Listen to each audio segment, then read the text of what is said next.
You and I are not wired to become wealthy. We're not programmed to become wealthy. And we have habits that prevent us from becoming wealthy.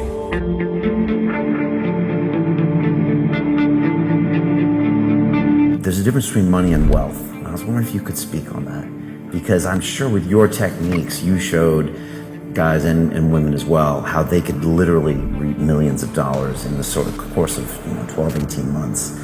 And yet you probably also saw people that could never keep it or didn't know how to deal with it. 95% of all of us get to age 65 and we're either broke or we're completely dependent on someone else or the government to support us. Rich people buy assets, poor people buy liabilities. And the middle class buy liabilities that they think are assets. The reality is we don't come with the right wiring, we don't come with the right programming, we don't know the right habits. There is a path though. The people that have figured out how to do it consistently have left clues, and I've been studying those clues, and I'm going to teach you what they are, and we're going to put them into action so that you can create wealth for yourself.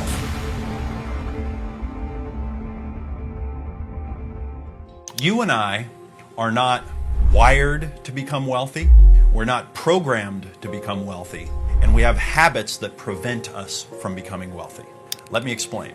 We're not wired to become wealthy. Well, modern neuroscience is figuring out that we come what you might consider to be hardwired with certain ways of interacting with the world, ways of learning, ways of responding to situations and people.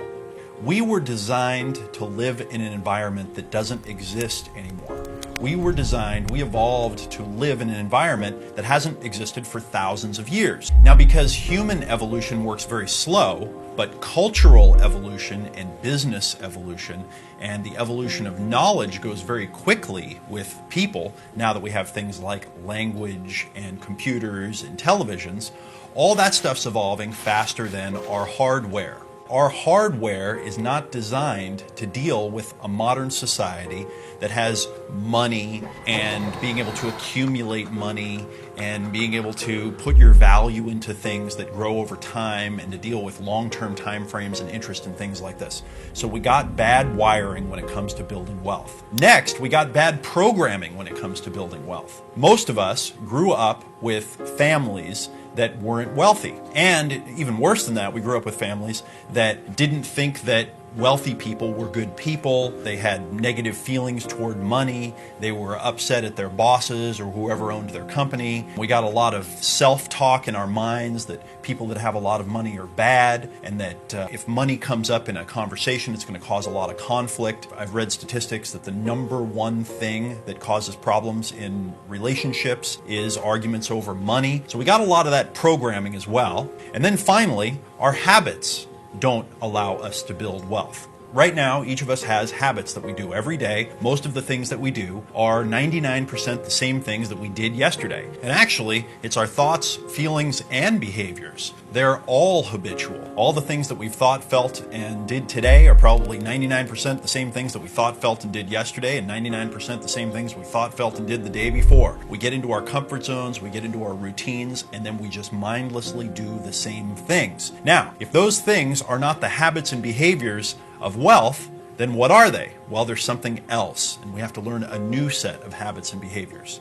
So, we're not wired for wealth building, we're not programmed to build wealth, and we don't have the habits to build wealth. And what's the evidence for this?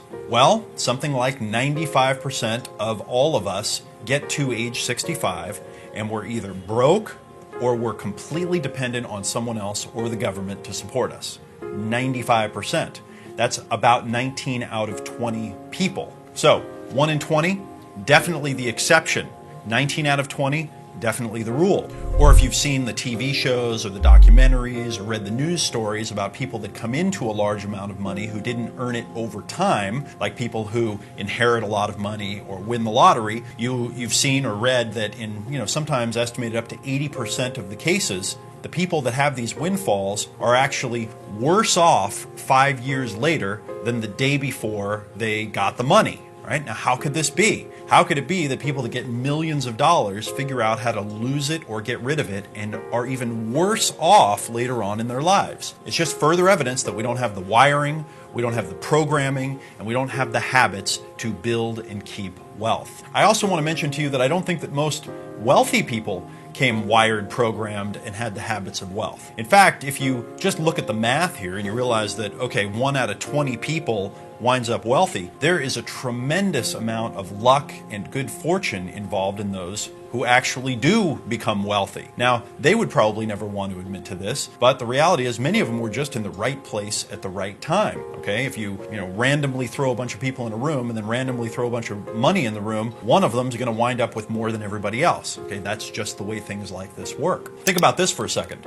Napoleon Hill, the author of the book Think and Grow Rich, which is probably the most famous manual on how to create riches and wealth that's ever been written, he says right in there that he doesn't believe that 1 in 100,000 people truly understands the secrets of entrepreneurial success. So think about that for a minute. Not 1 in 100,000 really understands what it takes to create entrepreneurial success. So that means that there's a lot of luck going on out there as well. Now, sure, there are some families who have gotten really good at passing their fortune on from generation to generation, and they've developed great programming, and they've developed great habits, and they've developed great systems in their life to overcome their bad wiring. And we're going to cover some of that here. But just for now, I want you to know that the reality is we don't come with the right wiring, we don't come with the right programming, we don't know the right habits. There is a path, though. The people that have figured out how to do it consistently have left clues, and I've been studying those clues, and I'm going to teach you what they are, and we're going to put them into action so that you can create wealth for yourself. So there's something to realize about money, and that is that money isn't the actual value itself. The money is the thing that we use as a way of storing up the value or exchanging it, but it isn't actually the value itself, right? A $100 bill from America, where I come from, I think costs a few cents to print. There's no intrinsic value in the bill itself.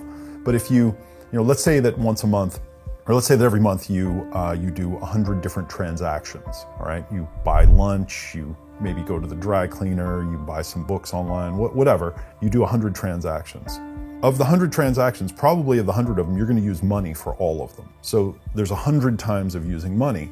But the next closest thing might be, let's say you buy a lot of books on Amazon and you buy, 15 books on Amazon. Maybe you do 15 Amazon transactions for a book. There's nothing even close in terms of how often when you do transactions, you do it so that your brain can get unconsciously linked to that thing being value. So we don't think of groceries as value. We don't think of books as value. We don't think of gas in the car as value, but we think of money as value because we use it in every one of the transactions. So we unconsciously become programmed that money is value. And then we start thinking about goals. People start thinking, I want to become a millionaire. I want $1 million. But that isn't actually what we want. You want to have a nice house that you want to live in, or a nice car, or you want to be able to provide for your children, or educate yourself, or go on vacation, or have more time off. There are more real things that we actually want. And this glitch, this is a really big deal, because if you're always focused on money and you unconsciously think that money is value, you're always trying to get money rather than trying to produce value and then build value and build assets in return. And so this is a key piece. And so we have to start watching where this is happening and then get more clear on what we want in our life and what the things we want and things we want to avoid. And then we have to go educate ourselves. If you want to make a lot of money in life, you've got to do what it takes to make that money. And many of those things are not comfortable. Many of those things are hard to do. They're challenging to do, but they're worth it, because if you learn to do them in a good, honest, ethical, kind of forthright way, who you have to become is, you have to find a higher version of yourself. You have to become a more self-actualized version of yourself to get over the fear of, insulting someone if you ask them to buy something, or the fear of making people uncomfortable if you're doing marketing, or the fear of getting someone upset when you just go and ask them, what are your needs? What are your frustrations, so you can make a better product? All these kinds of things. And I've grown in so many ways by learning these things. I what you learn when you learn to become more successful, and particularly when you learn about business, entrepreneurship, money, wealth, these lessons translate over into the rest of your life, and you can teach them to other people. They become these huge kind of gifts. What you learn at one point in your life, you don't realize it, but you're going to use it in other places. It's so easy to blow money on short-term things that aren't going anywhere. My equation for wealth is, first you have to learn about value. And to learn about value and values, you have to learn about how people value things, what the process is that people go through physically, emotionally, conceptually, to get value from something or to find value. And so you create value in some way, or you produce value in the form of your product or service and your marketing. You help people get the thing that they want, and in exchange, they give you money for that in business. This is the basic business equation, right? And if you do a good job at that, and you do that enough, you produce value for them, you get money in return. You get enough of it that you can then take it and go and invest it in something, right? So first step is value. The next step is money that you get. And then if you get some of that money, you need to go invest it in something for the long run. And Robert Kiyosaki has got some of the best stuff on this, right? Rich Dad, Poor Dad, cash flow quadrant. You know, rich people buy assets, or wealthy people buy assets, and poor people buy liabilities. And the middle class buy liabilities that they think are assets. It's such an interesting and subtle little point here, right? Yeah. So, you know, and I'm trying not to be critical here. This is a generalization. You know, we all make these mistakes, but unfortunately, a typical middle class person will go and buy something like a new car, or, you know, God forbid, a new boat, and think, I've bought an asset now. I just spent $50,000 on this boat. But they're not calculating that, you know, it's worth $30,000 as soon as they, you know, put it in the water for the first time, and then all this upkeep and whatever. And so the type of assets that appreciate and the type that throw off money, right, or throw off some other type of value in some way. So at the very least, you have to learn about buying things that become more valuable over time. And that is a very small subset of all of the things that are being sold out there or that are available on, you know, planet Earth. And so to understand wealth, understand money and wealth, you got to study, you've got to go learn about it. And there are a lot of people in the world who are brilliant, motivated, ingenious, well-practiced, who their specialty is taking money from people that have it, defrauding people in one way or another. And there are a lot of them.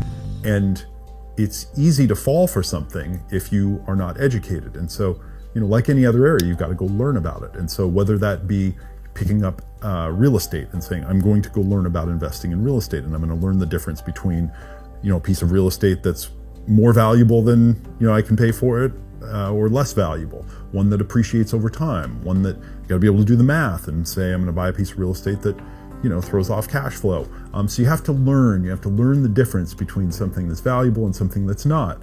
And you could invest in real estate, you can invest in stocks or bonds or cryptocurrency or art, or there are lots of things you can invest in, but you've got to go learn about it. And then if you accumulate enough assets, diverse assets that appreciate over time, you achieve what I would call wealth.